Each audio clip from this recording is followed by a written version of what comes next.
Hello viewers, in this video I will show you how to create E Drive Partition in Windows 11 operating system. You can see here there is only a C drive and we want to create E Drive in this operating system. How to do this? Let's start. Right click on this PC and click on Show More option. Now click on Manage option. On the screen you will find here Disk Management. This laptop consists of one hard drive with single partition. Now right click on it to extend the partition. Now click on Shrink Volume. On this window, enter the amount of space in megabyte. To calculate the megabyte, we will open calculator to convert GB to MB. I want to create 150 GB D drive. For this purpose, 150 multiplied by 1024.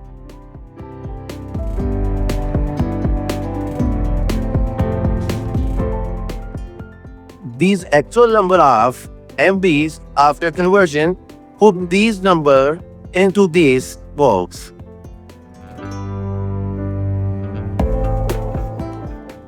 And click on Shrink button. A new partition we create here. You can see here a black color partition that is 150 GB. Now right click on it and click New Volume. And press Next button.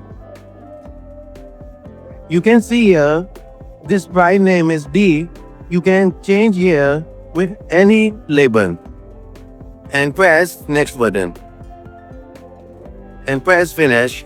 This simple step you can follow to create new drive in your Windows 11 operating system. Now minimize this window and check the partition by open this PC.